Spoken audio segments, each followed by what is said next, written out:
এক জঙ্গলে দুই পেতনি বোন বাস করত। একজনের নাম সীতা আর আরেকজনের নাম গীতা। দুজনের মধ্যে সীতা ছিল বড়, আর সে খুবই শান্তশিষ্ট এবং উপকারী স্বভাবের ছিল। লোকদের বিপদে আপদে সে বিভিন্নভাবে সবাইকে সাহায্য করত। অপরদিকে ছোট বোন গীতা ছিল খুব দুষ্ট প্রকৃতির। সে লোকজনদের ভয় দেখাতো, তাদেরকে আটকিয়ে ধাঁধা জিজ্ঞেস করত, আর তাদের জিনিসপত্র নিয়ে হাওয়া হয়ে যেত। তবে দুই পেতনি বোন দুরকম স্বভাবের হলেও তারা কিন্তু একে অপরকে প্রচন্ড ভালোবাসতো। একদিন সন্ধ্যাবেলায় দুই পেতনি বোন গাছের ডালে বসে আছে। সীতা ঘুমিয়ে পড়েছিল আর গীতা নিচে তাকিয়েছিল। এক সময় সেই গ্রামের এক লোক গঞ্জে থেকে বাজার করে বাড়িতে ফিরছিল, আর সাথে করে একটা বড় মাছ নিয়ে আসছিল। লোকটি যখন হাঁটতে হাঁটতে সেই গাছের নিচে এসে পড়ে, অমনি গীতা লোকটির সামনে এসে পড়ে। কি রে, মাছ নিয়ে কোথায় যাচ্ছিস? আমার এলাকা দিয়ে যাবি আর আমাকে মাছ দিবি না? তা তো হবে না, দে আমাকে মাছ দে। এই বলে তার হাত লম্বা করে লোকটির হাত থেকে মাছটি ছিনিয়ে নিল। লোকটি পেতনিকে দেখে ভয়ে কাঁপছিল। লোক মুখে সে শুনেছে এই জঙ্গলে দুই পেতনি বোন ঘোরাফেরা করে। এসব জেনে শুনেও সে সময় বাঁচানোর জন্য এই জঙ্গলের রাস্তাটি বেছে নিয়েছিল, আর মনে মনে উপরওয়ালাকে স্মরণ করছিল যাতে পেতনিদের সাথে তার দেখা না হয়। যাই হোক, গীতা পেতনি মাছ নেওয়ার পরেও সে সাহস সঞ্চয় করে বলল, পেতনি দিদি, দয়া করে আমার মাছটা দিয়ে দাও। আমি অনেক শখ করে গঞ্জ থেকে মাছটি নিয়ে এসেছি আমার মা আর স্ত্রীকে খাওয়াবো বলে। তুমি মাছটি নিয়ে নিলে আমাকে যে খালি হাতে বাড়ি যেতে হবে। দয়া করে আমার মাছটি দিয়ে দাও। হ্যাঁ, আমি তোর মাছ দিতে পারি, তবে তার জন্য আমার দুটো ধাঁধার উত্তর দিতে হবে। একটি ধাঁধারও ভুল উত্তর দিলে আমি কিন্তু তোকে মাছ দেব না। বল, তুই আমার প্রস্তাবে রাজি? লোকটির আর কি বা করার আছে, সে রাজি হতে বাধ্য হলো। তখন পেতনি তাকে ধাঁধা জিজ্ঞেস করা শুরু করলো। বল তো, আকার ইকারহীন বলো কোন গ্রাম? মোয়া হাতে বলো সোনা সেই গ্রামের নাম। এই ধাঁধার উত্তর কি হবে? আপনিও চেষ্টা করুন এবং উত্তরটি জানা থাকলে কমেন্ট বক্সে লিখে যান। এই ধাঁধার উত্তর হলো জয়নগর। লোকটি পেতনির প্রথম ধাঁধার উত্তর দিয়ে দেয়। এরপর পেতনি দ্বিতীয় ধাঁধা জিজ্ঞেস করে। বল তো, প্রাণের ধেয়ে থাকলে যা, শেষ অক্ষর বাদ দিলেও তা, মাথা কাটলে প্রাণহীন, কি এই জিনিসটা? এবার আপনিও চেষ্টা করুন এবং আপনার উত্তর কমেন্টে জানান। এ ধাঁধার উত্তর হলো চামড়া। লোকটি কিন্তু পেতনির দ্বিতীয় ধাঁধার উত্তর দিতে পারলো না। তখন পেতনি বলতে লাগলো, এই মাছটি এখন আমার, তুই এখন এখান থেকে চলে যা।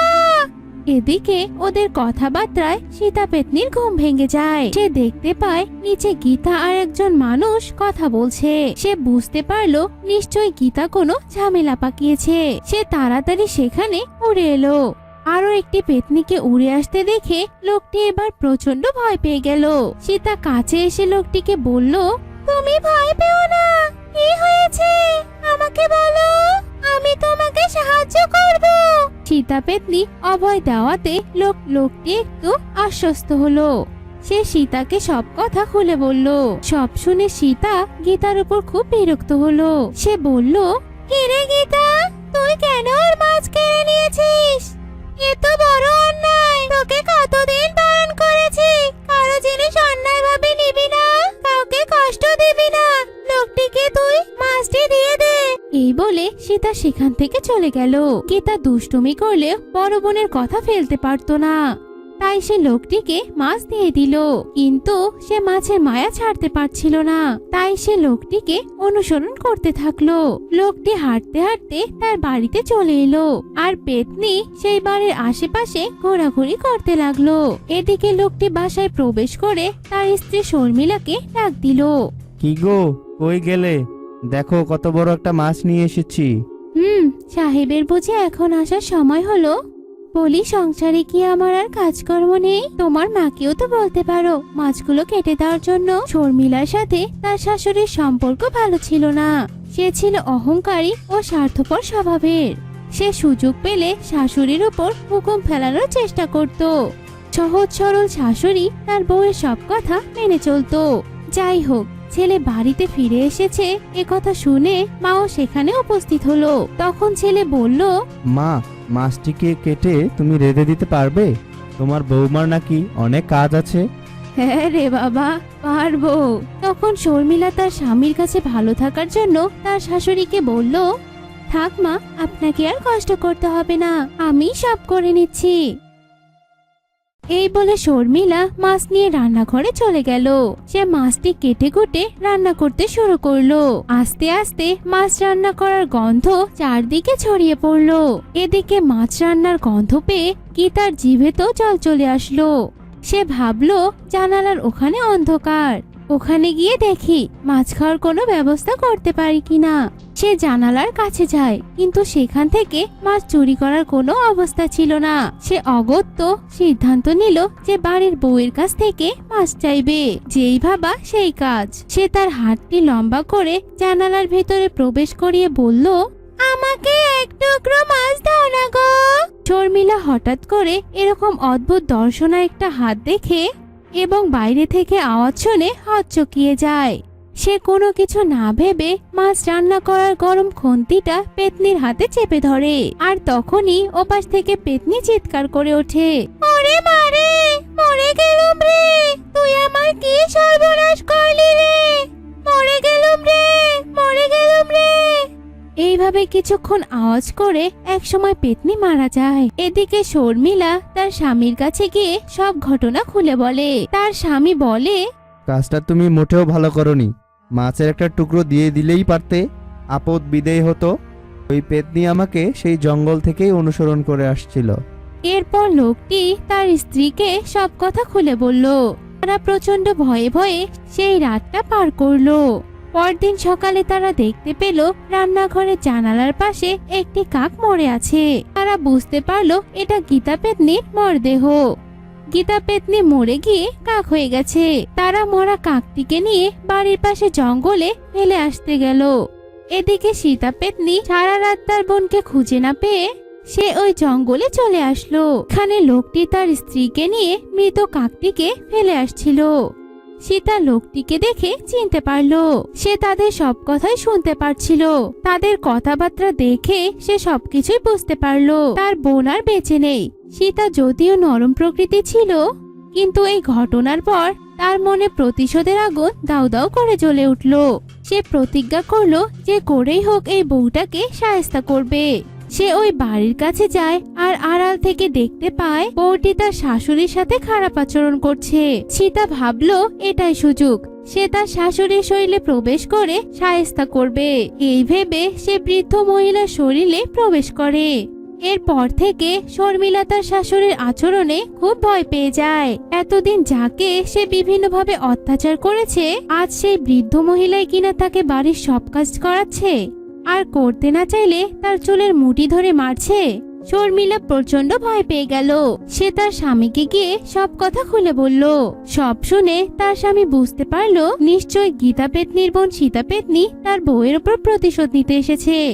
কিন্তু সে এটা বুঝতে পারলো তার বউয়ের দুষ্টু স্বভাবের জন্য আজকে তাদের সংসারে এত অশান্তি সৃষ্টি হয়েছে। কিন্তু এ থেকে তো পরিত্রাণ পেতে হবে।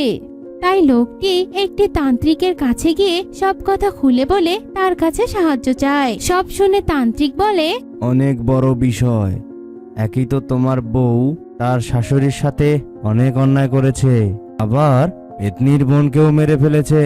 এখন একমাত্র উপায় হচ্ছে তোমার বউকে পেতনির কাছে ক্ষমা চাইতে হবে। হলেই হয়তো পেতনি তোমার বউকে ক্ষমা করে দিতে পারে এবং তোমার মার শরীর থেকেও চলে যেতে পারে। চলো আমার সাথে যাই, চেষ্টা করে দেখি কি হয়। এই বলে তারা সেখান থেকে রওনা দেয়। বাড়িতে এসে তারা দেখতে পায় শর্মিলাকে দিয়ে তার মা কাজ করাচ্ছে। তান্ত্রিক বলল, হে পেতনি, আমি জানি তুমি একজন অনেক ভালো পেতনি, কিন্তু তোমার বোনের মৃত্যুতে তুমি অনেক কষ্ট পেয়েছো, তাই তার প্রতিশোধ নিতেই এখানে এসেছো। কিন্তু এতে শর্মিলার পুরোপুরি দোষ নেই, সে ভয় পেয়েই এই কাজ করেছে।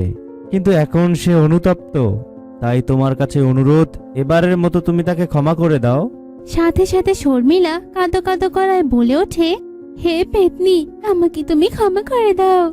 আমি না বুঝে এই কাজটি করে ফেলেছি, আর আমি আমার শাশুড়ির সাথে অনেক খারাপ ব্যবহার করেছি। এজন্য আমি অনেক লজ্জিত, আর আমি ওনার কাছ থেকে ক্ষমা চেয়ে নিব।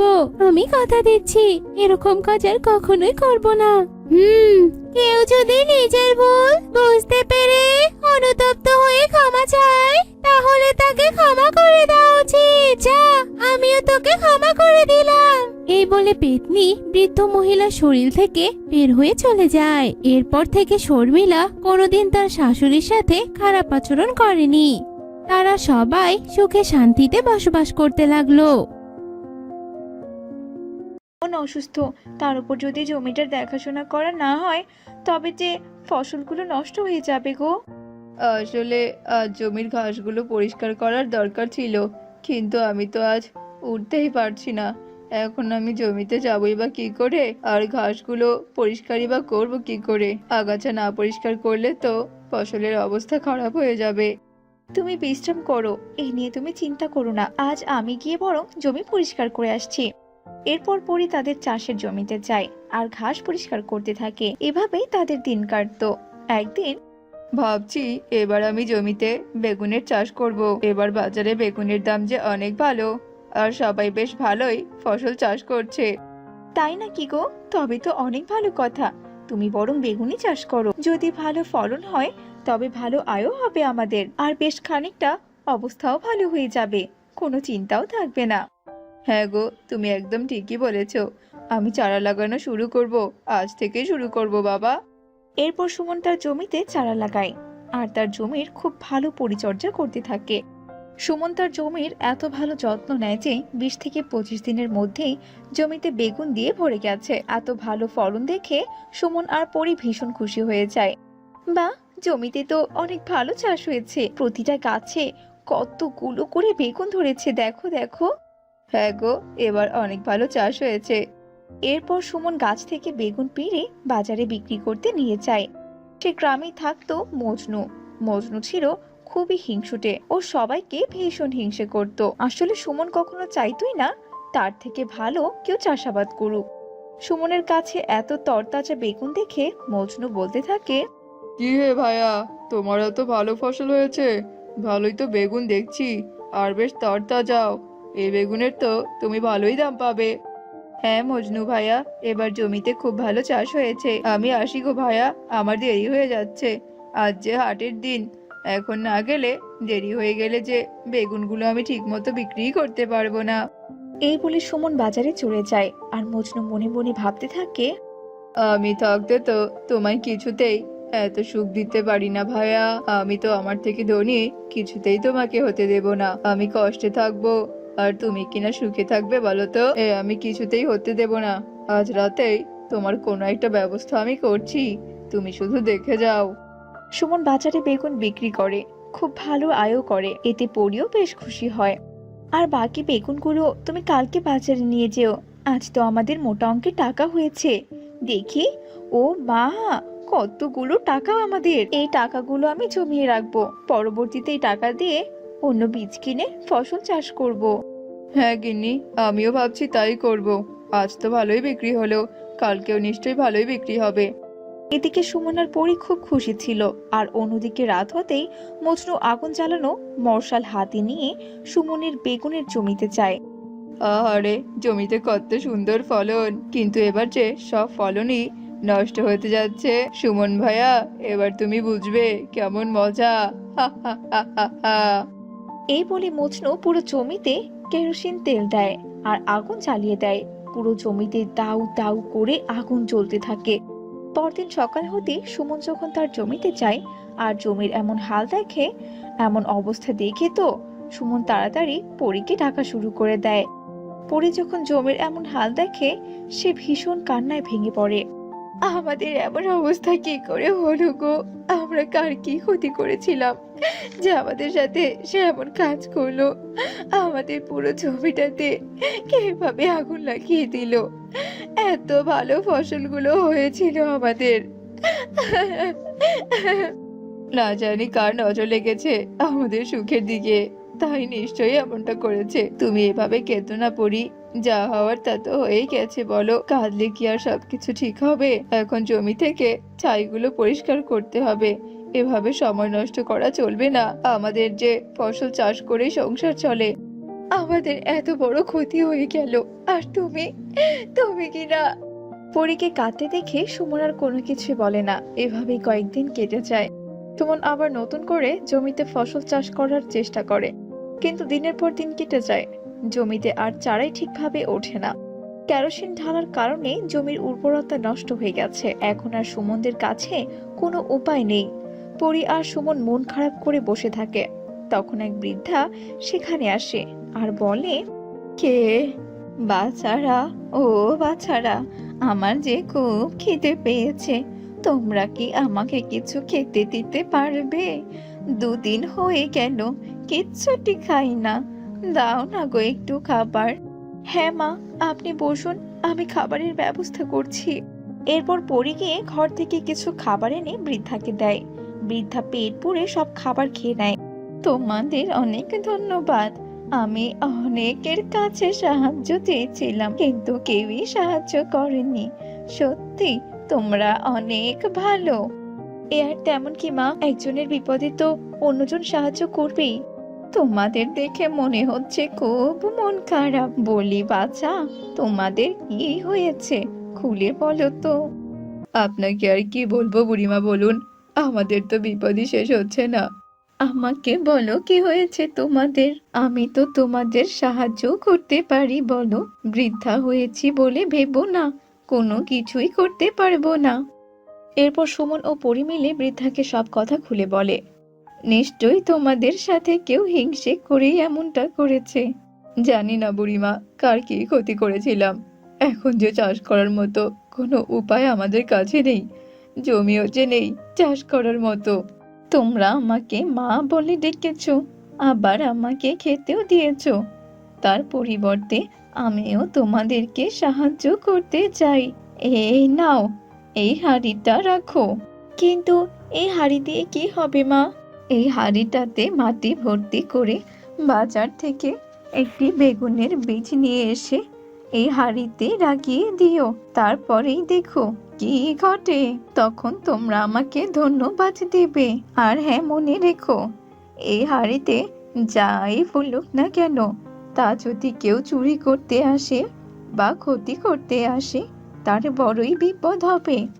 এই বলে বৃদ্ধা সেখান থেকে অদৃশ্য হয়ে যায়। আর বৃদ্ধার কথা মতো ওরা সেই হাঁড়িটাকে বাড়িতে নিয়ে যায়। আর পরদিন সকাল হতে সুমন বাজারে গিয়ে একটি বেগুনের বীজ এনে ওই হাঁড়িতে মাটি ভর্তি করে বীজটি রোপণ করে দেয়। এভাবে কেটে যায় বেশ কিছুদিন। একদিন পরে ঘুম থেকে উঠে দেখতে পায় তাদের উঠোনে রাখা হাঁড়িটাতে অনেক বড় একটা বেগুনের গাছ হয়েছে, আর তাতে ধরে আছে সোনার বেগুন। ওগো, ওগো, তুমি কোথায়? এই দেখো গো, দেখো, বুড়িমার কথা মতো বেগুনের যে চারাটা লাগিয়েছিলাম না, এতে যে সোনার বেগুন ধরেছে। ওগো, শুনছো?